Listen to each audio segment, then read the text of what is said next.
Hello, everyone, and welcome to Locked On Flames. The season is now over, and we have plenty to reflect on. We're going to unpack the series in the chaos of Game 5 on today's episode of Locked On Flames.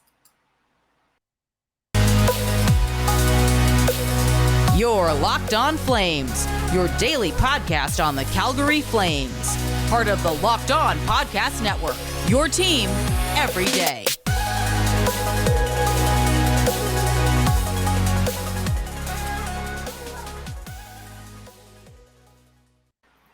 Hello, everyone. I'm your host, Jess. Thank you so much for tuning into today's episode of Locked On Flames and making the podcast your first listen of the day. You can find this podcast wherever you get your favorite podcast, Stitcher, Spotify, Apple, Odyssey, Audible, and of course, free 99 on YouTube as well. And of course, my cat is very happy to have you here.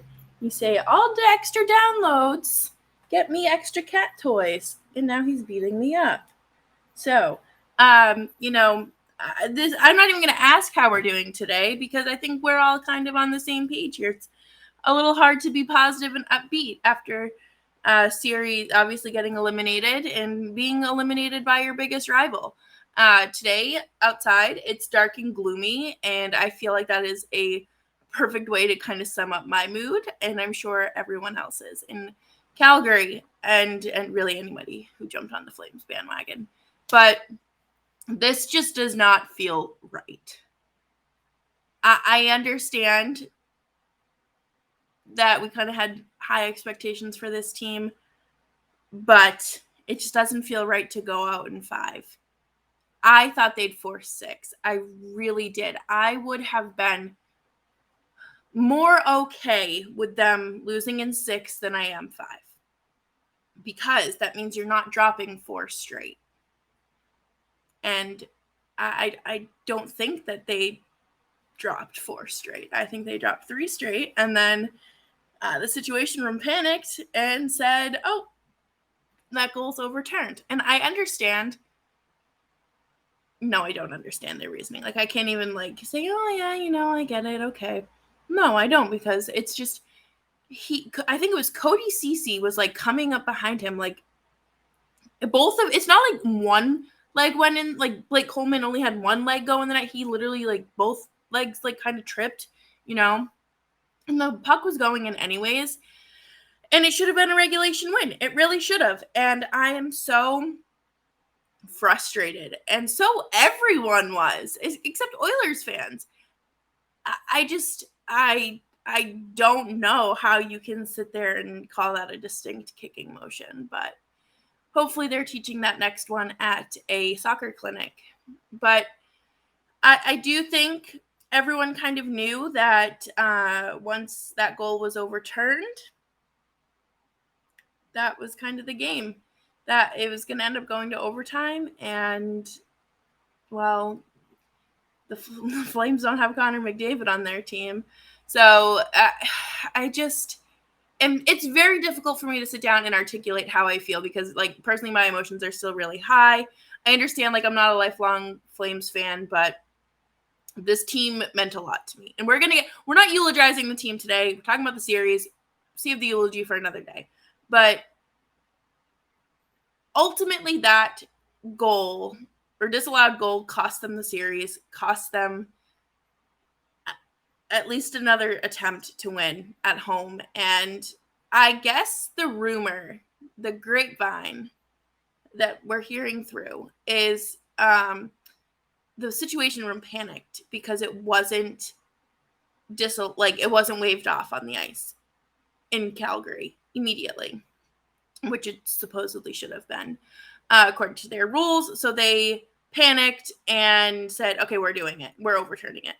Whatever. Again, the puck was going in regardless, and you can't change the past. And I think that's one thing Darryl Sutter has kind of changed, the mentality has shifted in that regard. You cannot just perseverate on it. You're not, if you think hard enough about it, it's not going to change. It's not going to change no matter how much effort and mental gymnastics you put into it. And I think that that's kind of how I have to talk myself off this ledge a little bit today. But the sequence leading up to the goal, we really need to talk about this because I got the notification on my phone before the goal happened that McDavid scored and won it. I turned off the television. I just was not watching it. I was upset. And I didn't realize the lack of effort that Noah Hanifin had. Like, he was chasing the puck and then just kind of like, nah, I'm done. And then kind of the same thing with Gaudreau. Like, he wasn't protecting the puck. Like, and it led to the turnover or the loss of the puck battle, and McDavid scores. So I don't know what they teach at Boston College, but now I understand why they call BU a better school. And I truly was unimpressed with Noah Hanifin's postseason altogether. I really was. Again, that's another episode probably for next week once we start to unpack things a little bit more and look at the bigger picture.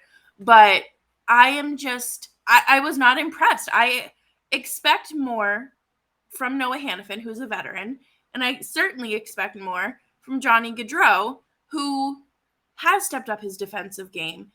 I know that you're gassed. I know that you're tired, but you're in Edmonton's, you're in your defensive zone rather, and you have to protect the puck. Do you understand what is going on here?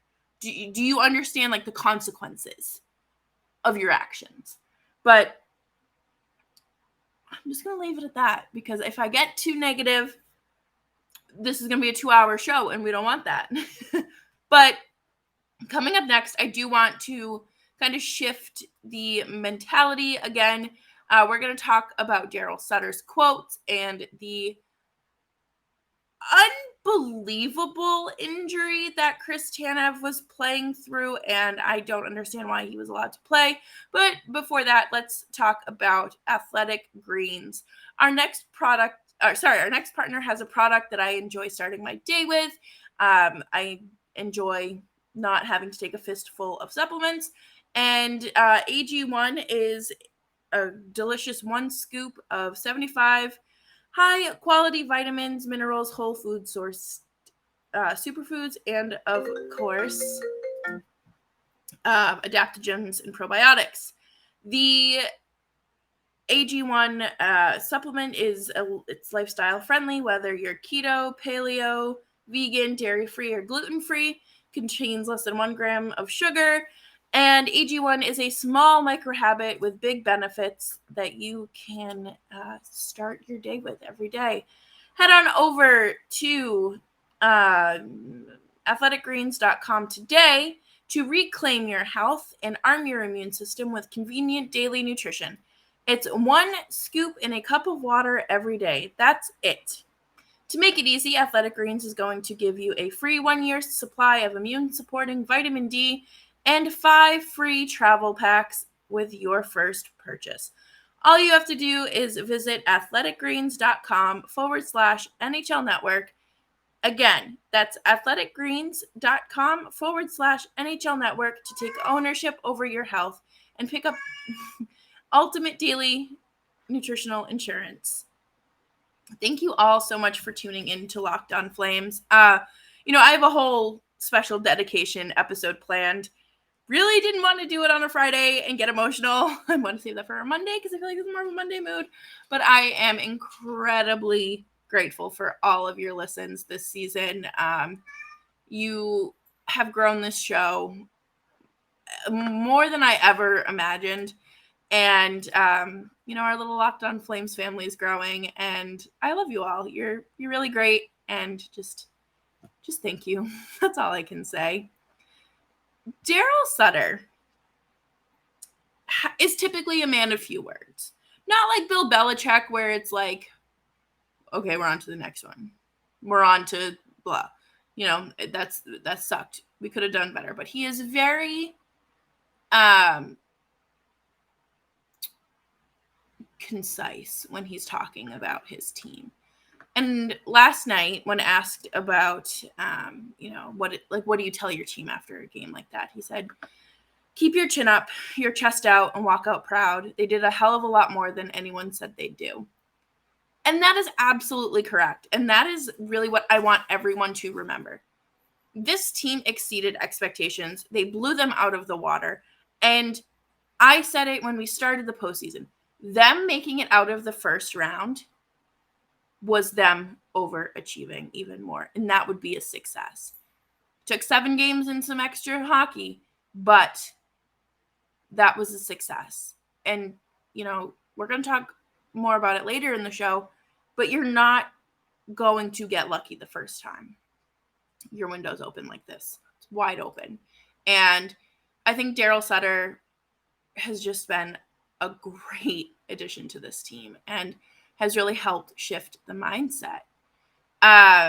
Sutter was asked if he agreed with the Coleman disallowed goal in the third period, and he said, depends on what you call a distinct kicking motion. I think that's a very fair assessment, because I think all of us are, a lot of us anyways, are kind of like, how is that a kick? But whatever. Again, can't harp on it too much. The past is the past. And Darryl Sutter pointed out in that games 2, 4, and 5 were tied midway through the third period. The Flames didn't get the big next goal in those games, which was ultimately the difference in the series, which is true. I think, there definitely were moments where the offense needed to step up more. I really was surprised that Tyler Toffoli wasn't as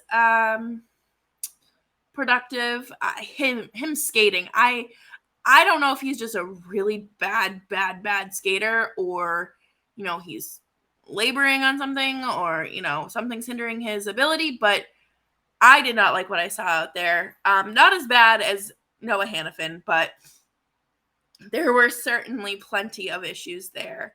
Järnkrok finally got his first goal as a Flame in the last game. So congratulations.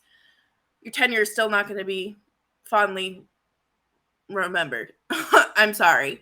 But same thing with Andrew Mangiapane. Like, that the secondary scoring was there to start the game. None of the stars stepped up. But it just was a very weird balance. Like, I truly expected Mangiapane to have a much better postseason. I really thought he would. And I think the big reason why they weren't a great, that bread line wasn't as successful as it could have been, is because Sutter wasn't deploying them when they should have been. They should have been deployed as the top line, and they weren't. Simple as that, Again, I think this team was very, very gritty, and they knew that they had to go out there and continue to prove everyone wrong.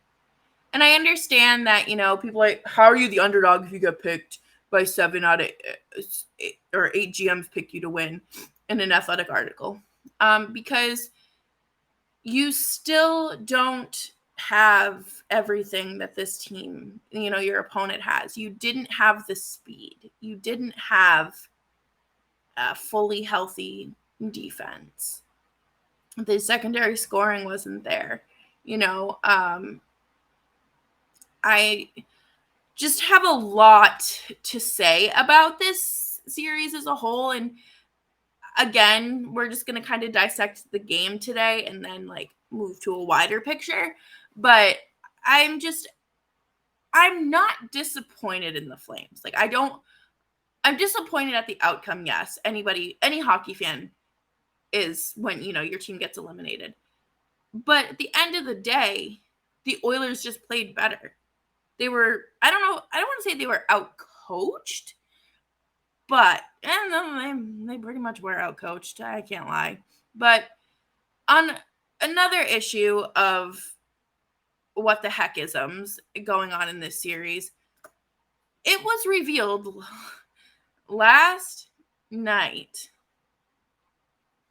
that Chris Tanev was playing with a torn labrum, a separated shoulder, and a sprained neck. Now, the person that reported this called it a gutsy performance.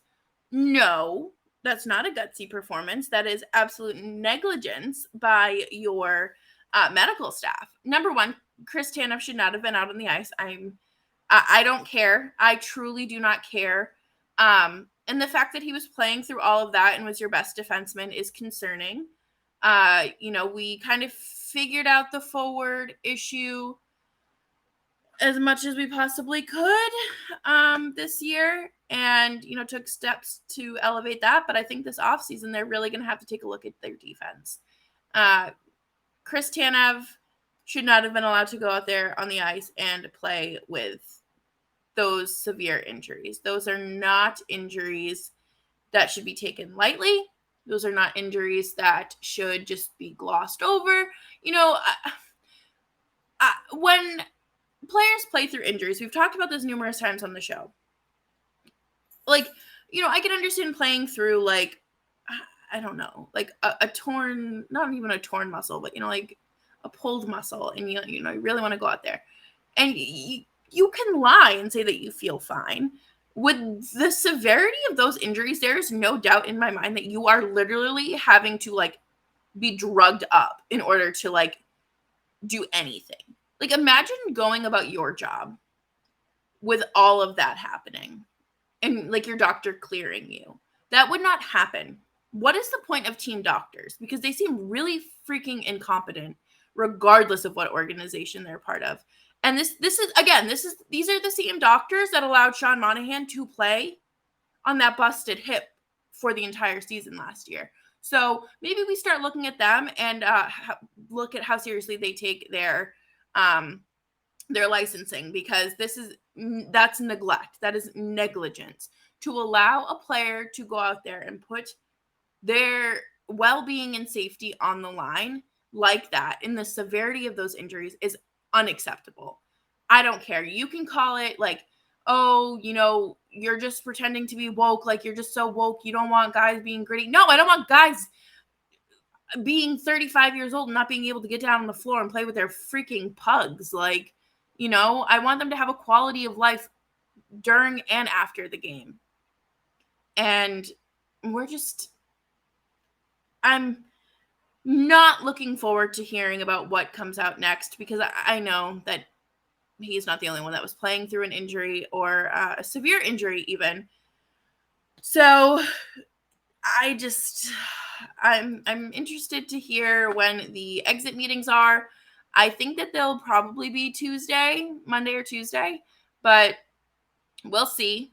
And coming up next, we're going to end the show on a positive note, because there are a lot of things to look back on and wrap this show up with some positives.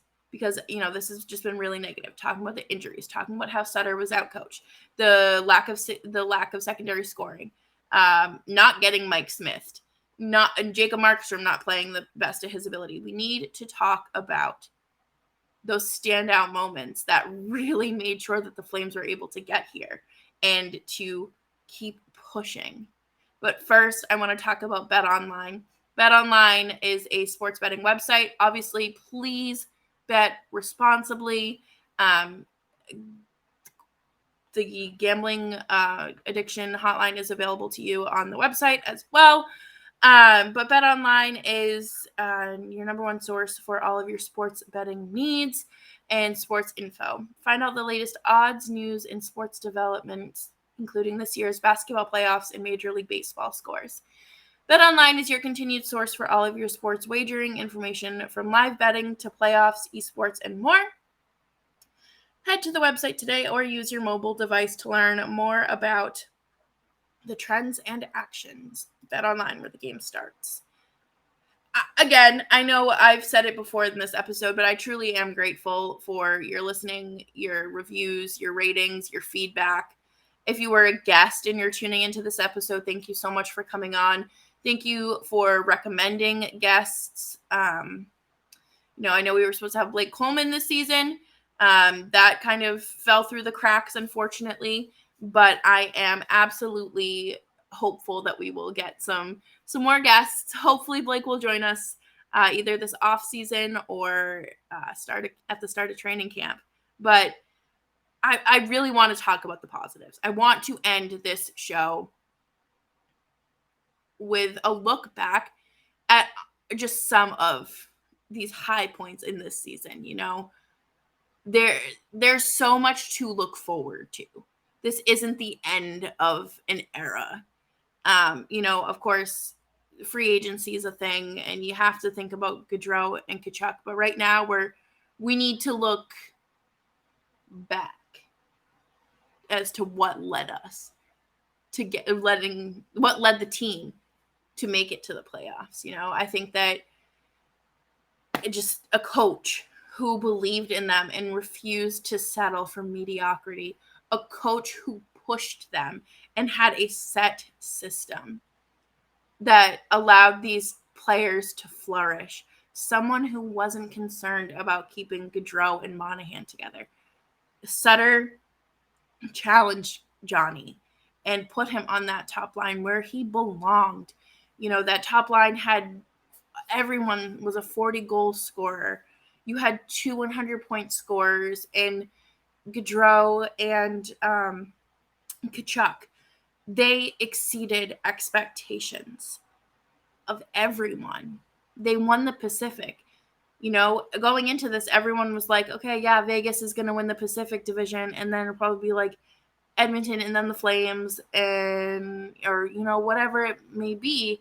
And the fact that they were able to turn this season into what they did after their horrendous performances last year is incredible. And that is a testament to the dedication of the coach and the players. And for me, if I had a vote, Darryl Sutter would be my Jack Adams winner because of what he was able to turn this team into.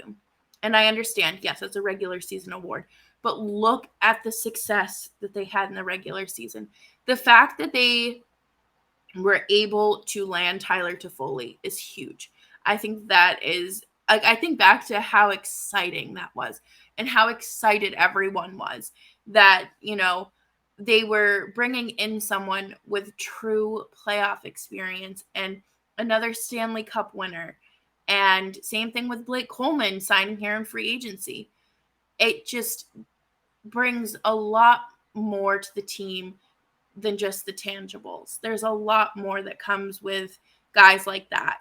The intangibles, the things you can't measure on and off the ice. So it's just this window is open.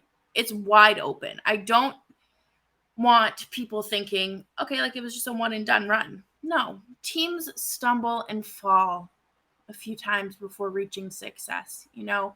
This was just the starting line. This is the starting line. And we should be so proud of this team for coming as far as they did from training camp till now. They had to battle through adversities, of course. You look at Sean Monahan, and I hate making him the scapegoat here or have a target on his back. He seems like a really great guy, but his injuries and then him underperforming because he wasn't healed, and then he unfortunately had another injury. You have to work around all of that. You have to work around Huso Valimaki just struggling as a young defenseman and not being able to fit into your system, and then just kind of playing out the kinks and just working through them. This team was able to avoid any serious injuries throughout the regular season. Yeah, you know what? Maybe they were patient zero for that COVID outbreak, but you know what? It's okay. I think it's okay. Everyone seemed to be okay afterwards. But again, that's another thing that they had to work through because of that condensed schedule that they had and all those games they had to make up. Markstrom not getting a lot of rest. Still, it kind of showed in the postseason, but now we know how to move forward and what mistakes to learn from, because this season was like a blueprint. It was a dry run, and it was just a really good season. Do not let anyone tell you differently. Do not. And that's all I have for you today on Locked On Flames, because I'm just thoroughly impressed with this Flames season and how it went. They weren't going to win the cup. Like, I don't want it to sound like it's like negative and like, oh, they weren't going to win the cup. But they have to stumble. They have to fall a few times before they can get up and lift the cup. And then making it to the second round was enough. It's successful. Thank you all for tuning in to Locked On Flames. And there will probably be a bonus episode out this weekend. And enjoy your weekend. Thank you all so much for tuning in. As always, I'm Jess Belmosto. You can find me on Twitter at Jess Belmosto and the show at LO_FlamesPod. See you then.